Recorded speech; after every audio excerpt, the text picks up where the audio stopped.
Well, the peppers and the celery, and they bring the cost of the salads up, and the oil, yeah, and but it's now, so hard. I wanted to show you one thing here. You know, I had that one bread bill. That's, you know, it was another one of those heavy days on bills. It seems to me we paid out more than we took in again. I don't know what it is, but... it's par for the course. Yeah, I know. But, well, it looks like another rough month for the grocery store. It's getting so we dread the end of the month. last week there were two young Norwegian fellows came in, and they heard that possibly we might want to sell. I think we've got to give it a lot of thought. I think we just can't jump in and say, no, maybe it's a way out right now. I think we just got to have a little time to think about it.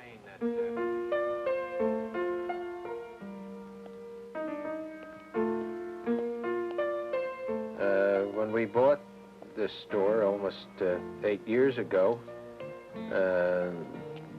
we built from that time on a substantial business, and I think that we did quite well. The first chain opened and we felt it some, but I think that wasn't really sort of the payoff punch. I think when then they opened another one and another one under our noses here, and I think it's just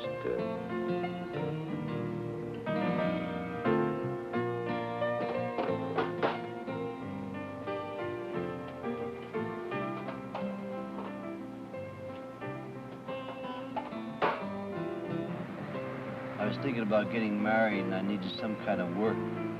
I started as a clerk at a small store where we waited on people over the counter, and then I gradually went into the supermarkets, and I worked in different departments and worked myself up to what I am today, the manager of the store.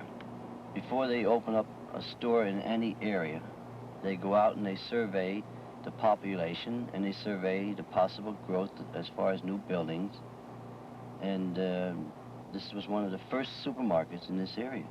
You supervise everything from every department as far as price and cleanliness and help doing their job right and things like that. It's just a constant, you know, grind every day. okay, Mike. Right? Yeah. 1, 2, 3, 4.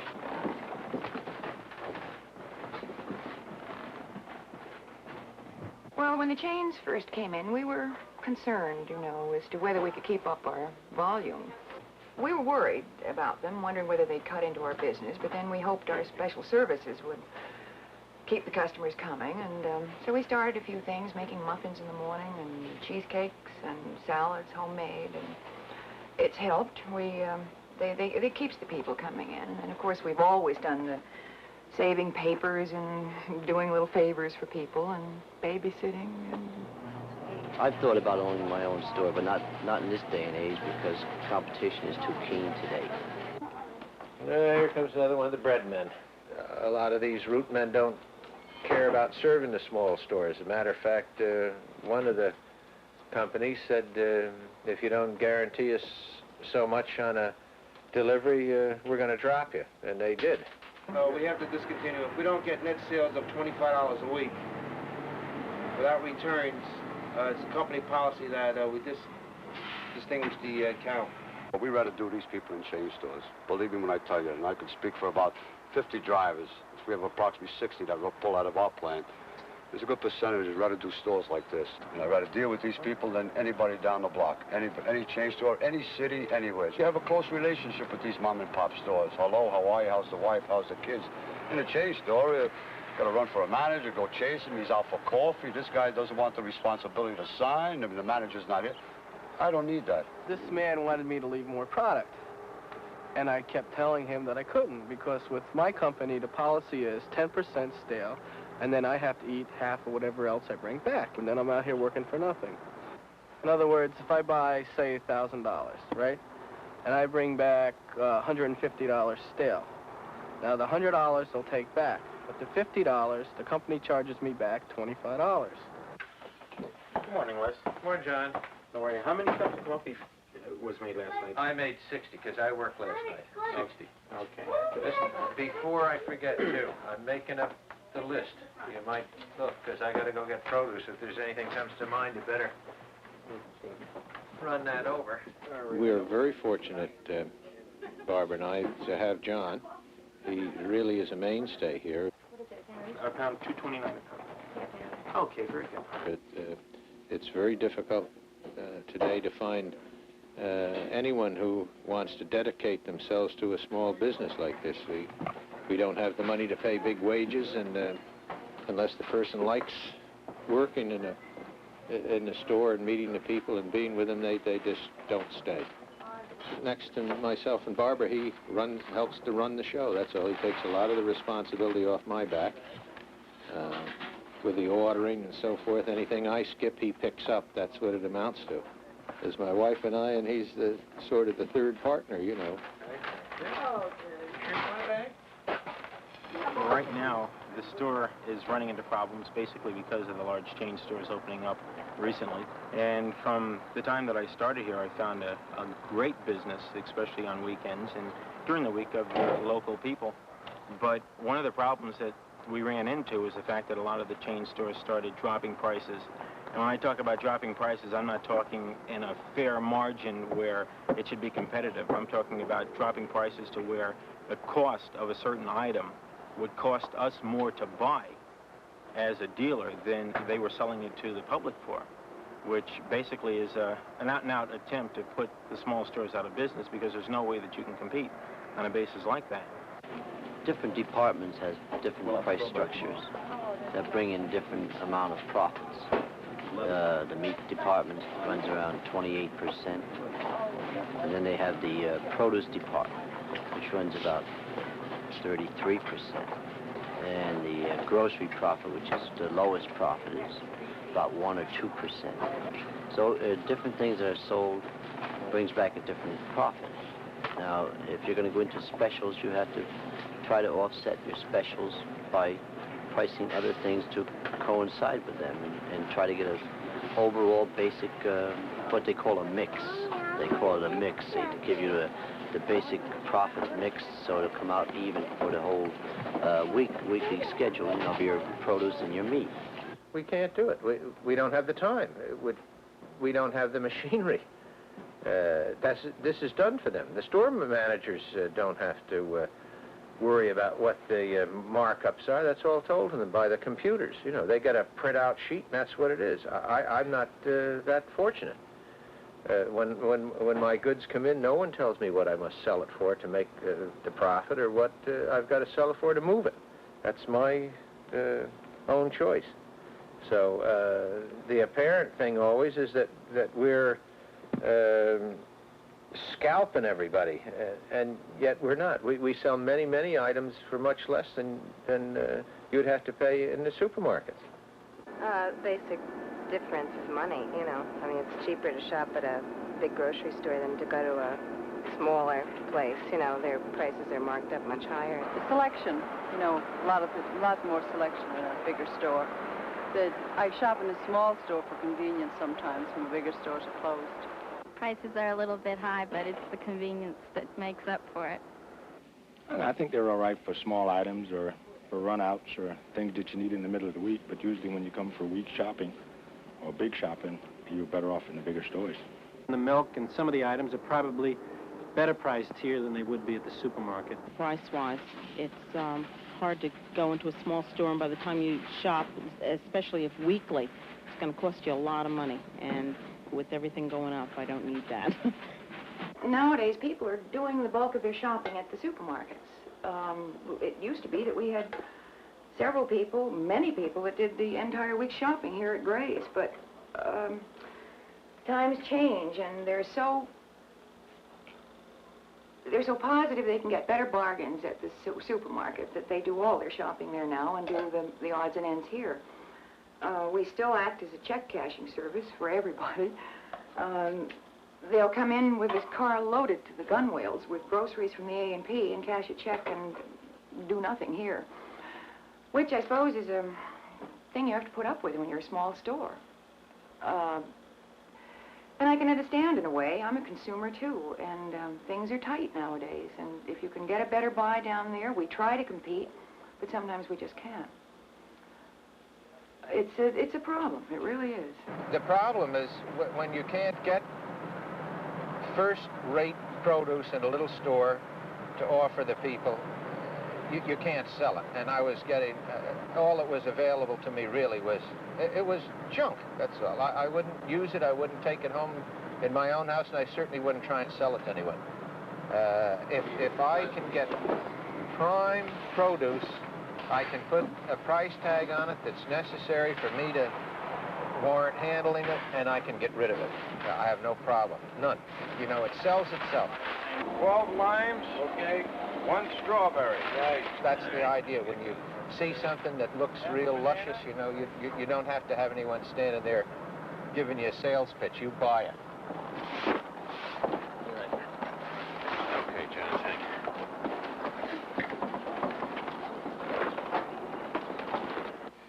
What we basically are a lobbyist organization on behalf of small business who up until now really haven't had a voice of any great extent.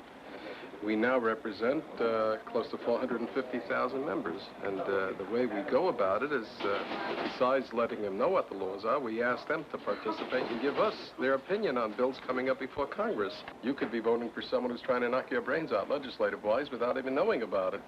So we give you a scorecard on how these people voted, these legislators, and it's quite a simple thing. This is in the House, and this is in the Senate. Every item in the store must have a price tag on it.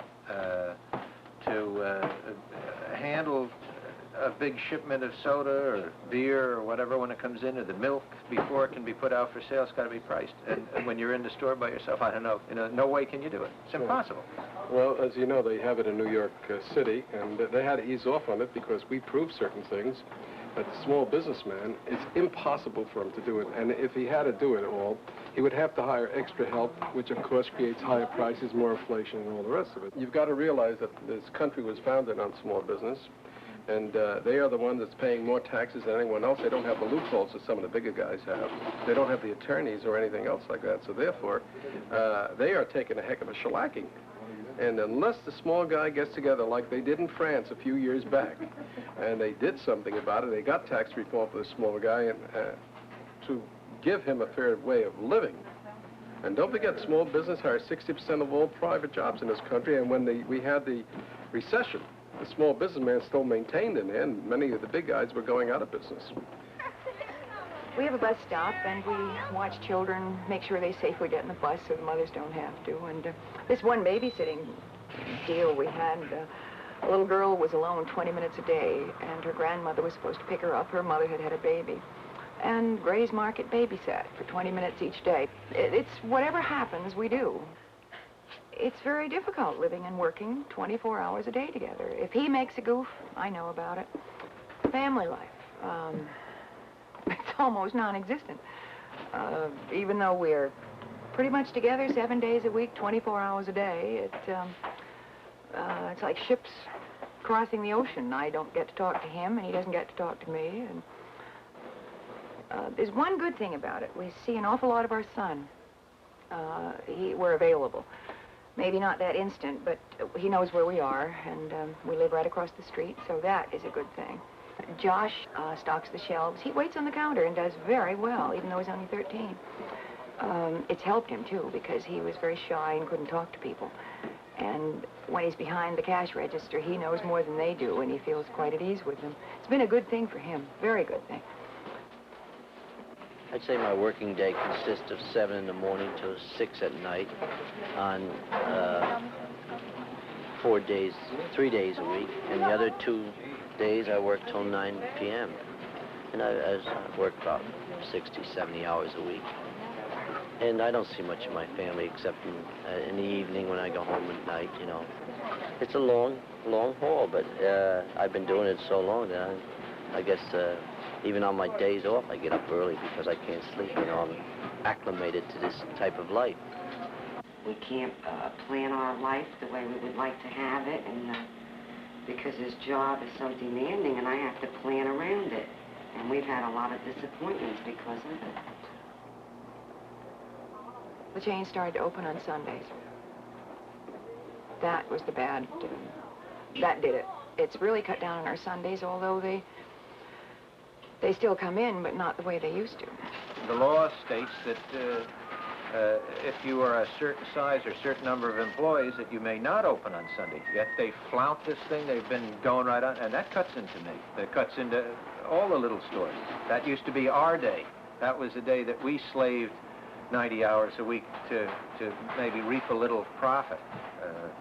But there's nothing done. They certain what, and if a big store gets fined $50, what you know, that's cheap advertisement for them for the day. I think that one of the things that can be done about it, number one, is the enforcing of the blue law, which prohibits the big stores from being open on Sundays. As you see, these stores are opening up regardless to what the law is. You know, you run a business for many years and you find out that the big stores are gradually taking away your customers, and by the time that you realize that you have to do something, your stock is down because you're using the income from your stock to replenish what has been taken out, which means that your capital that you would have to work with is basically depleted. And when it comes down to advertising, you're talking a small advertisement could run you anywhere to $200 to $1,000, depending on what size ad you wanted in a newspaper. So you're talking a lot of money when you talk trying to advertise and cut some of the big stores out in this area. I don't know the answer.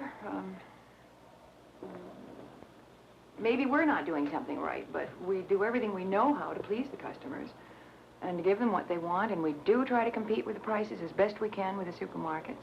We certainly give them way more service and little things that they could never get in a supermarket. But I don't know, something's got to be done or we just can't survive, and I don't think we're alone either. Well, they may not realize it now, but we'll be missed if our store closes, if we're gone. It's fine with me. I think they're ripping everybody off.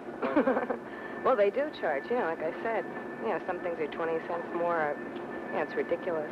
I wouldn't like it because it's much easier to, you know, to stop into a small store. You could leave it, you know, the child in the car because you can see the child, you know, from inside the store and just run in and get your milk and whatever and be out in a few minutes. I don't know. I still think we need the small stores because many times the small stores are open later when the larger stores are not. The small stores are sometimes more convenient because they're right around the corner.